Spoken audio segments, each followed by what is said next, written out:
TKM Incorporated in Moss, Tennessee is a construction company that specializes in erosion control, seeding, and soil, hydroseeding, hydromulch, minor excavation, and silt fence. They also provide traffic control and construction signs. Their business is keeping people safe, but their passion, their mission, is they wish that all men could be saved. TKM has adopted the nickname the King's Men because as they serve you, they also serve the King. If they could provide any of their services for you, please contact them at 931-243-3958. That is 931-243-3958. Or you can contact them on the net at tkminc2001 at twlakes.net. That is tkminc2001 at twlakes.net.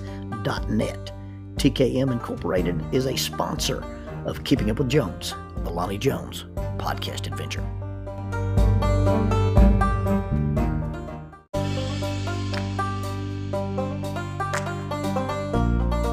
SJ&L General Contractor specializes in asphalt, demolition, concrete finishing, and heavy hauling.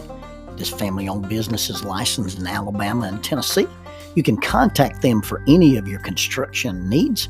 931-433-4660. That is 931-433-4660 or 3Ws and a dot sjnl.com. www.sjnl.com.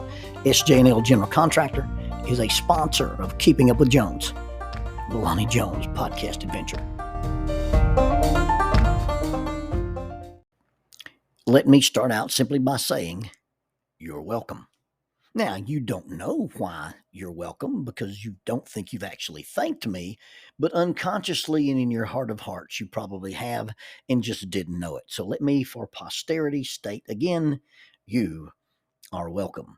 Now, in order to understand what happened, it probably has a combination of things. And number one, it may have something to do with my Southern accent.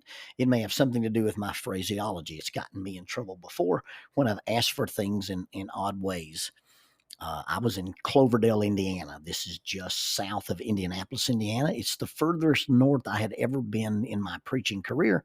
I was a young college student. I had been working in the summers with the Alexander City Church of Christ, and I had driven up to be with a group of folks in Cloverdale, Indiana. And so while I was in Cloverdale, Indiana, I was running around with my good friend, Mike Carter.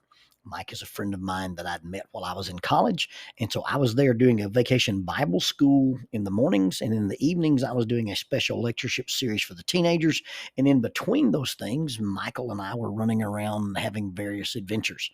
And so this particular day, we'd stopped somewhere to get lunch. And I don't know where we'd been, what we'd been doing. Maybe we'd been rappelling over at Fern Cliffs. But we stopped in to this place to eat lunch. And I walked in and it was a White Castle. Now, I'd never seen a White Castle before. I'd never been in a White Castle. I don't think they existed in the South at those times. If they did, I'd never seen one. But as I walked in and got acclimated to the restaurant, I recognized, well, this is just the Yankee version of Crystals. And I love Crystals, and I like to eat a lot of Crystals. So I'm standing there in line. I step up to the counter, and the lady says, "Can I take your order?" And I said, "Yeah, give me about a half a dozen of them little bitty burgers." And she said, "I'm sorry." And I said, "Give me about a half a dozen of them little bitty burgers." And she said, "What is this man saying?" I said, "I just need a half a dozen of those little bitty burgers." She looked around and says, "I do not know what this man is talking about. Can someone help me?" I repeated, "Let me have about a half a dozen of them little bitty burgers." And then Michael just leaned forward and said he'd like 6 White Castles, okay? And I got my order. Well, 6 White Castles equals a half dozen of those little bitty burgers. So fast forward. I'm in Huntsville, Alabama. It's in the mid 80s. I'm standing in line at a Wendy's. And while I'm standing in line at Wendy's waiting to place my order for my food, I'm having a conversation with myself. And I said to myself, "Self, I think we'll have a Frosty today." And myself answered me in its best imitation of my wife, "You are not supposed to eat Frosties." To which I responded, "I know I'm not supposed to eat Frosties, but I'll just eat a little bitty, teeny, tiny Frosty, and my blood sugar will never even know I've had a Frosty." Well, I don't know, myself was replying as the lady stepped to the counter and said, May I take your order, please? And so I ordered my fries, I ordered my burger, and I ordered a Diet Coke, and then I added, and I'd like one of those little bitty teeny tiny Frosties. Sir, the waitress responded, we don't sell junior Frosties to adults. It's my turn now to say, I'm sorry, sir, we don't sell junior Frosties to adults. Well, let me ask you this question, ma'am. If a small child walked in here, a little bitty teeny tiny person walked in and said, let me have a large Frosty, would you sell a large Frosty to a little bitty teeny tiny child? She said, yes, sir, we would. I said, well, if you'll sell a little bitty teeny tiny person a large Frosty, why won't you sell a little bitty teeny tiny Frosty to an adult person? Now, I should qualify for a junior Frosty on my height alone, but yet you refuse to do that. I think this is a bad policy. Now, she was unmoved. She was not swayed by my accurate ironclad logic, and she gave me my order with a large Frosty. Now, I'm sure that after I left the store, she went back and told her boss. She went back and met with the store manager and told her boss, did you realize that we would sell a large Frosty to a little bit teeny tiny person, but we won't sell a little bit teeny tiny person to an adult? To which the boss would have looked at her in horror and gotten on the phone with corporate and said, do you realize that our store has a policy that which we will sell a large Frosty to a little bitty teeny tiny person, but we won't sell a little bitty teeny tiny Frosty to an adult? To which I think corporate responded with, hey, we should be able to sell Frosties to anybody that wants one, regardless of their size and regardless of its size. And you'll notice that in the modern era, you can now walk into Wendy's and order any size Frosty you want. In fact, they'll give you a little keychain thing that looks like a Frosty, and every time you order a meal, they'll give you a free little bitty teeny tiny Frosty, also known as the Junior Frosty. Well, on this particular occasion, before I influenced Wendy's corporate policy, I got a large Frosty. And I wasn't supposed to eat a Frosty at all, but I'd been given a large Frosty, and because of the starving children overseas, I ate the whole thing. I shouldn't have eaten it. I shouldn't have eaten any of it, but I ate the whole thing, and I would not have eaten that much of that frosted goodness had this lady not forced me to by giving me a large Frosty. Now, what you've just witnessed is the most popular pass pattern in America. Now, it's not a pass you'll see in the NBA. It's not a pass you'll see in the NFL. It's not a pass you'll see on a soccer field. It's not a pass you'll see on a volleyball court, but it's called passing the buck. It's basically laying the blame for our mistakes, laying the blame for our actions, laying the blame for our choices, laying the blame for our failures, laying the blame for the things that we choose to do that we should not do. But instead of taking full responsibility, we blame it on other people.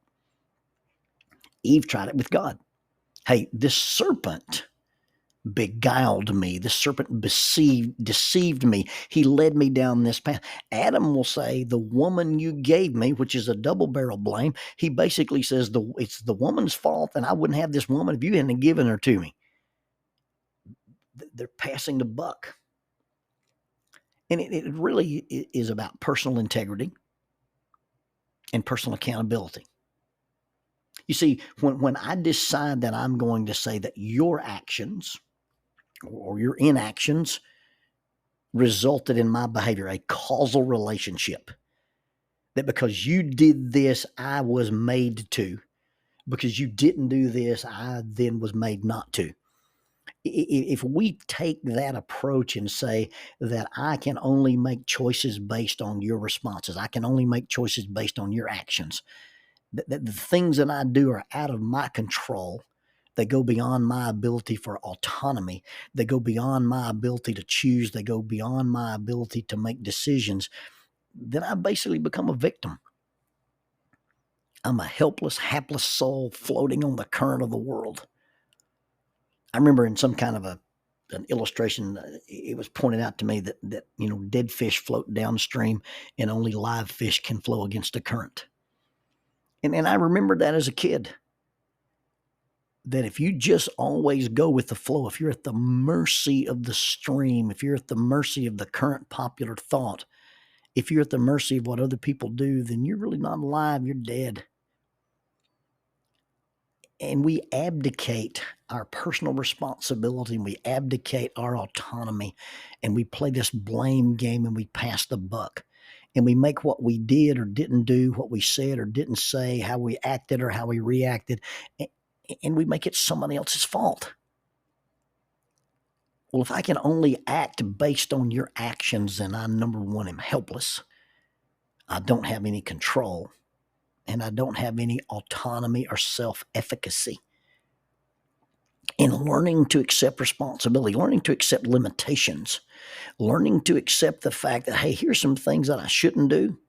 Here's some places that I shouldn't go. Here's some ways that I should not act. And your behavior should not influence my personal parameters and my integrity.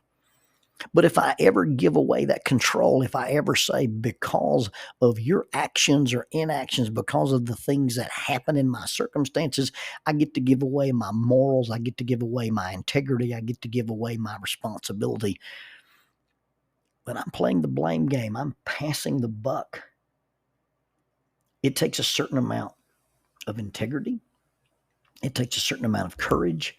It takes a certain amount of maturity. It really takes just a certain amount of common sense to begin to accept the responsibility for the things that we do, to accept the responsibility for the things we don't do, and live with those consequences without laying the blame at the feet of other people or using other people's actions or inactions as the reasons we do or do not do.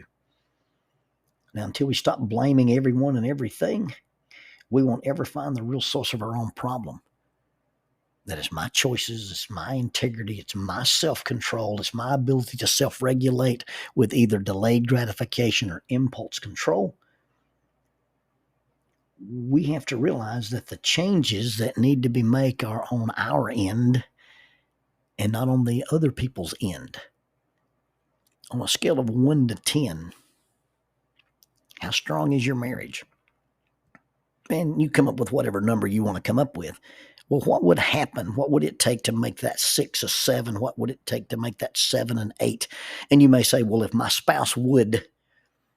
And see, you're blaming the success or failure of your relationship on what they do or don't do.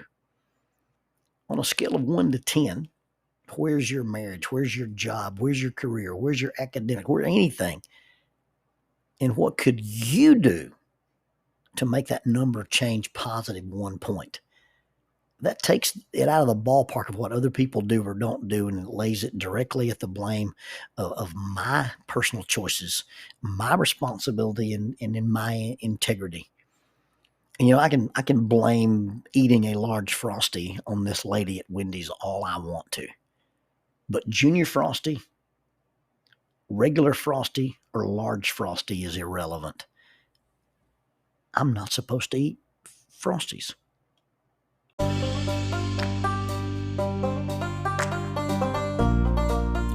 Using the tool of shortwave radio, World Christian Broadcasting literally covers the world every day with the gospel. They use 2 large curtain antennas. One is located in Anchor Point, Alaska, and the other in Madagascar. They send out messages that are recorded at their international home in Franklin, Tennessee. They make available 40 hours of broadcast every day. The broadcasts are made in English, Chinese, Russian, Spanish, Portuguese, Korean, English for Africa, and Arabic. They would love for your group to visit them.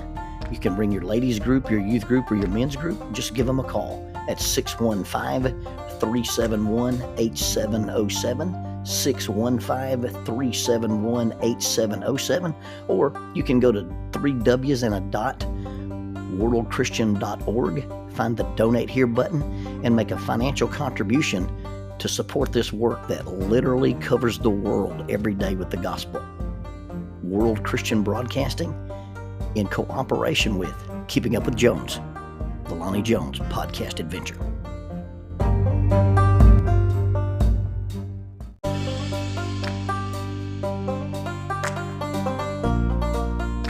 Keeping Up with Jones, the Lonnie Jones podcast adventure. I am your host, Lonnie Jones. My wife Jackie and I moved to the city of Huntsville in 1986 for me to be a youth and family minister. I have been a minister since 1980. I have served in this community as a police chaplain assigned to a SWAT team since 1992, and I've been in private practice as a licensed professional counselor since 1998. I'm also an adventure educator and an avid outdoorsman. I dabble in rock climbing, and I goof around with Brazilian Jiu-Jitsu. Our life has been full of many wonderful experiences, and some just outright adventures. I used to write about those things in a little church bulletin article, so now instead of asking you to read those things, we're just going to talk about them in our podcast. And as we talk about them, we're going to talk about the facts. The facts lead to concepts, and the concepts lead to application. One caveat about the facts is, for the most part, we're going to tell you the facts just as they happened. But every now and then, we're going to tell you the way other people have told us they remember it happening, with a little bit of embellishment. It's all good, clean fun and for educational purposes. Thank you for listening, and we hope you enjoy Keeping Up with Jones.